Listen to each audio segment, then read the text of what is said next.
Voltamos com o Cidadania em Debate aqui pela FURB TV. E no programa de hoje estamos falando sobre as novas diretrizes para o curso de jornalismo no Brasil. Para falar sobre o assunto, o nosso convidado é o presidente da Intercom, Antônio Hohlfeld, que foi vice-governador do Rio Grande do Sul. Uma experiência determinada. Olha só, nós estávamos falando no bloco anterior, Antônio, que esse profissional que está saindo, né, que daqui para frente vai sair do curso de jornalismo, ele é um outro profissional, quer dizer, ele está vendo um outro mercado e o mercado está esperando das universidades um profissional diferenciado do que até então a gente vinha preparando, né? É mais ou menos por aí?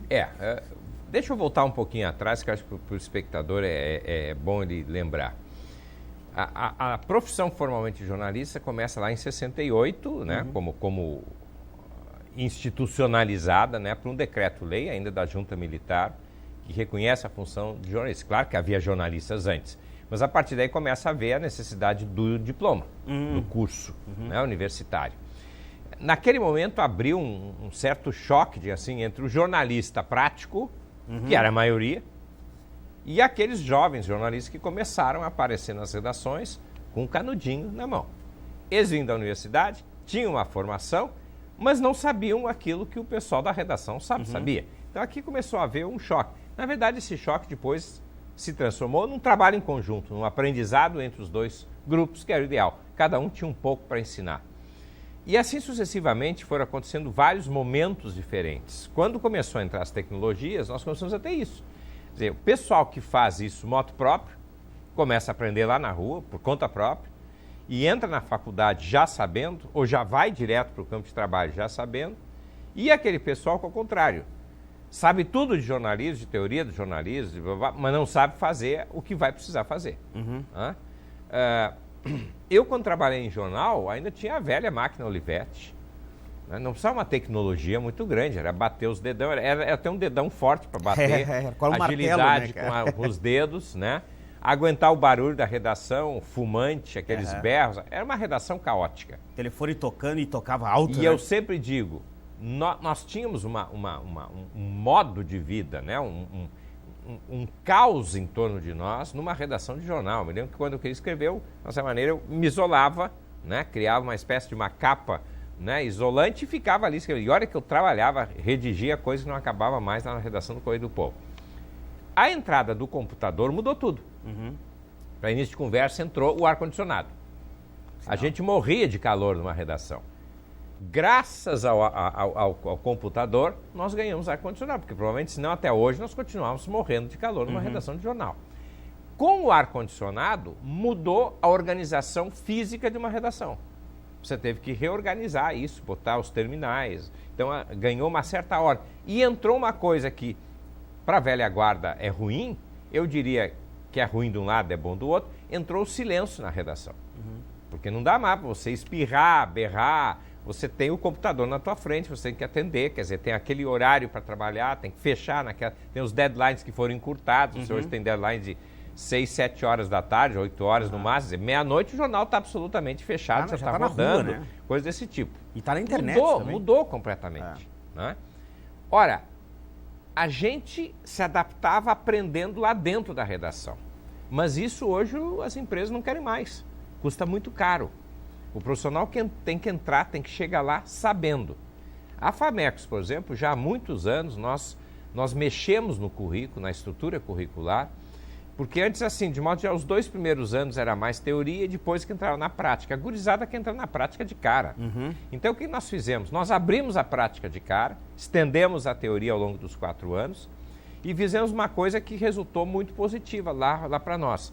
Qualquer aluno pode passar a trabalhar praticamente na produção de jornais, revistas, folhetos, enfim, nós temos uma série de produtos em rádio, em televisão, voluntariamente. Isso vai ser registrado no currículo dele. Mas isso não impede que lá, mais adiante, quando está previsto, ele vai fazer disciplina específica de rádio ou de televisão. Nós agora, na reforma curricular, nós estamos enfatizando isso e, sobretudo, estamos fazendo uma coisa que, para o aluno, na cabeça do aluno, é fundamental. Nós acabamos com o tal de disciplina Rádio 1, Rádio 2, Rádio 3, que o aluno acabava não sabendo o que era isso. nós passamos a buscar denominações para as disciplinas que definem qual é a ênfase daquele momento, daquela disciplina. Para o aluno entender, bom, aqui o meu cerne e a minha atenção está voltada para isso aqui. Por exemplo, produção de rádio. No segundo momento vai ser a questão da busca da informação e enfim, de outras. Então nós estamos buscando, digamos assim, explicitar para o aluno quais são as atividades, quais as expectativas que aquela disciplina vai apresentar para ele naquele momento. Isso pode parecer apenas uma formalidade, mas isso predispõe o aluno a uma série de outras ações que realmente, às vezes, você tinha que ficar toda hora repetindo e ele não introjetava. Hoje eu te diria que um aluno nosso, ele tem que sair realmente preparado, não apenas para ser um profissional do texto, mas para ser o editor, né, para ser, inclusive, eventualmente, o criador de um espaço e, sobretudo, um dado novo, para ser um gerente, um gestor dele mesmo. Muitos dos nossos alunos acabam saindo e criam as suas próprias empresas. Entre eles, 2 ou 3 deles, né? E isso muda para nós, por exemplo, uma coisa que era um debate muito grande sobre assessorias de imprensa. Quer dizer, hoje, na verdade, você não fala mais praticamente em assessoria de imprensa. Você fala na comunicação integrada. Dizer, você vai chamar um publicitário, você já vai chamar um cara do RP, você vai chamar um cara do jornalismo, da redação, da fotografia, você vai ter uma equipe e cada um desses tem que saber o que o outro está fazendo. As características do trabalho do outro, até para você montar realmente uma equipe. Não haver choque entre esses profissionais que acabam não atendendo aquele objetivo maior, que é o cliente que contratou ele. A ideia de assessoria de imprensa muda, né?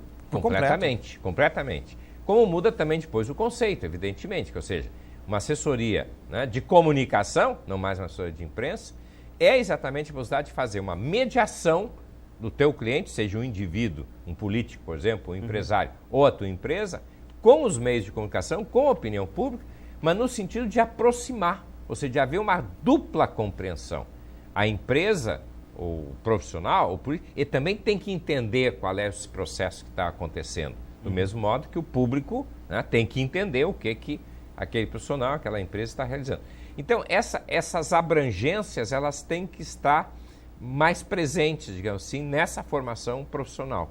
E é isso que a gente vai procurar. Eu acho que foi isso que, basicamente, as diretrizes vão colocar. A questão do aumento de horas-aula, eu diria que assusta um pouco, sobretudo, os cursos das faculdades privadas, né? Porque isso, teoricamente, pode aumentar o custo do curso e, evidentemente, você vai pagar mais caro, então isso pode afugentar a clientela. Mas, na verdade, há alternativas que hoje, de novo, as tecnologias nos permitem, que é o EAD. Então, por exemplo, nós vamos aumentar a carga horária sem aumentar a presença física do aluno. Tem o ensino à distância. Nós vamos colocar mais atividades para o aluno em casa. Ele não é aluno, ele não é o formando só na hora que está na faculdade. É aquilo que o profissional depois vai ser. Você é jornalista 24 horas por dia, você é um médico 24 horas por dia. Você vai ser um estudante de comunicação 24 horas por dia. Você vai participar de atividades que o professor não está te tutelando ali na hora. Você vai fazer a ação e isso depois vai ser levado para a sala de aula para ser discutido. Antônio, olha só, meia hora é um tempo extremamente curto para a gente tratar. Principalmente para quem gosta de falar.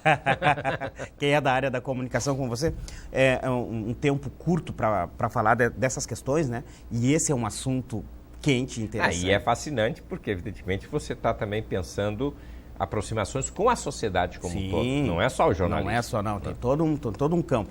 Mas eu quero agradecer desde já, né, a sua presença aqui. Obrigado, né? Eu que agradeço.